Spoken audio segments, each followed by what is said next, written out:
제가 아까 잠깐 서두에 말씀을 드렸는데 이 김모 씨를 이 백현동 의혹과 관련해서는 좀 잘 좀 봐주셔야 되는데 이 김모 씨가 아까 말씀드렸잖아요. 2006년 이재명 성남시장 선거 당시에 캠프 선대본부장을 맡았던 인물입니다. 물론 2006년 선거에서 이재명 성남시장은 이제 그때 낙선을 하죠. 되진 않았습니다만 이재명이 어쨌든 핵심 인사다 이렇게 알려져 있는 사람입니다.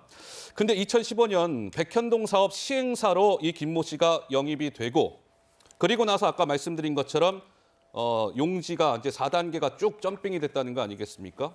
또 하나의 포인트는 백현동 사업을 전후해서 2014년 4월부터 2015년 3월까지 이 김모 씨와 정진상이 115차례에 걸쳐 통화한 내역을 확인했답니다.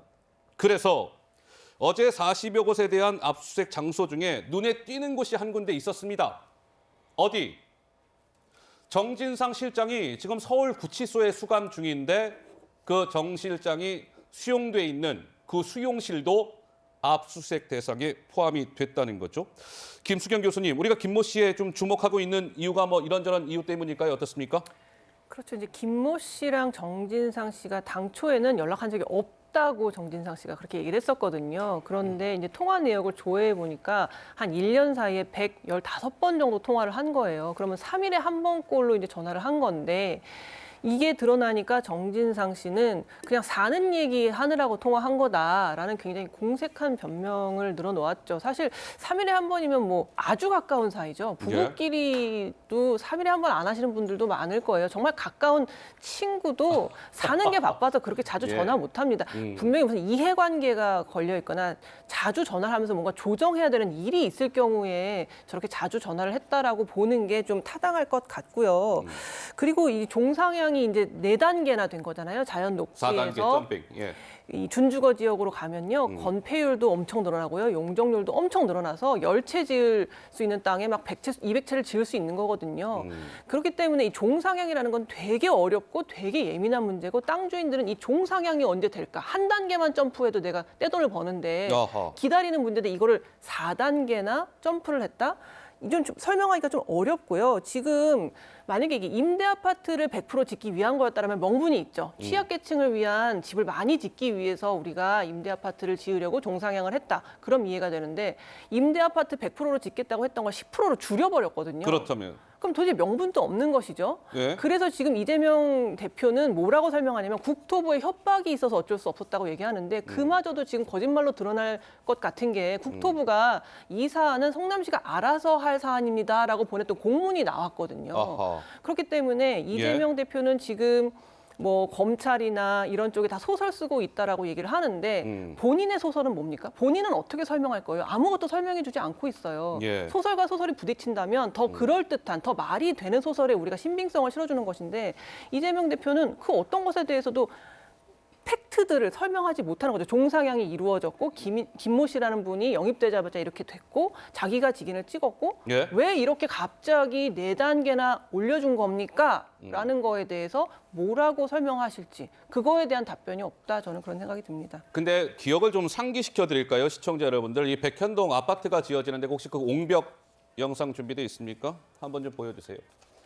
그때 저 백현동에 이제 아파트가 지어졌는데 그때 정말 말도 많고 탈도 많았던 게 그 50m 옹벽이 설치가 되어 있어요. 저 옹벽 밑에 그러니까 저 아파트가 지어진 것이죠. 그래서 아니 어떻게 저렇게 아파트가 기형적으로 지어질 수 있을까라는 의문이 많았고 그래서 결국 나오는 얘기는 높이 50m에 달하는 옹벽 설치 저런 것들 허가해 주면서 각종 특혜가 있었던 것 아니냐. 부지 용도도 4단계가 점핑이 되고 김수경 교수가 말씀하신 것처럼 원래 민간 임대 비율 100%로 하기로 되어 있었답니다.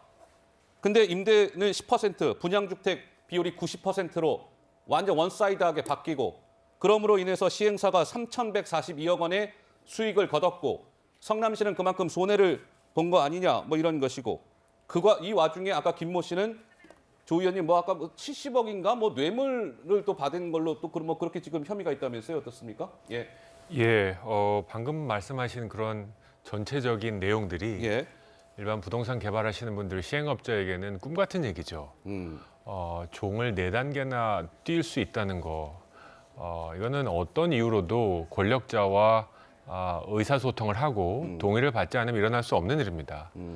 아까 그 화면에서 이재명 전 성남시장 시절에 국토부의 협박이란 단어를 직접 쓰셨는데요. 예. 저는 이거는 제가 볼 때 그 그림을 보니까 이제 그 국정감사 성남시 감사했던 것 같은데 선서를 하고 한 발언입니다. 사실을 말하겠다고 선서한 이후에 한 발언이기 때문에 만약에 이게 사실이 아니면 이건 법적 책임을 져셔야 한다고 생각하고요. 예.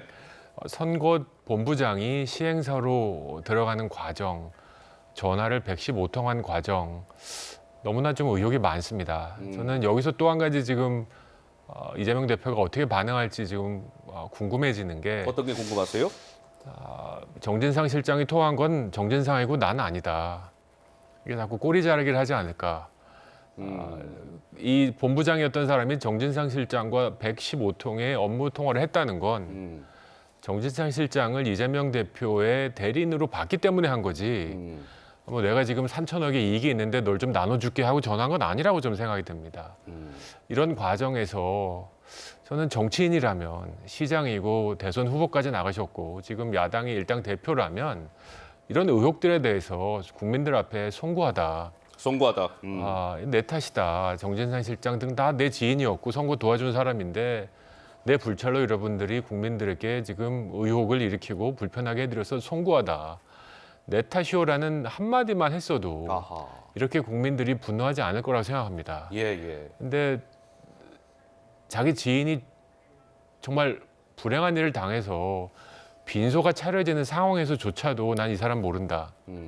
선거 운동하느라고 바빠서 산타크로스 옷 입고 춤추는 그런 정치인을 보면서 과연 우리 정치가 국민들의 마음을 담아낼 수 있는가? 과연 저 특정한 정치인이 우리나라의 대표가 될 수 있는 자격이 있는가 하는 의문을 갖습니다, 저는. 예. 자, 뭐 백현동 의혹은 여기까지 좀 살펴보고요. 압수수색에 이제 나섰다 이런 소식이고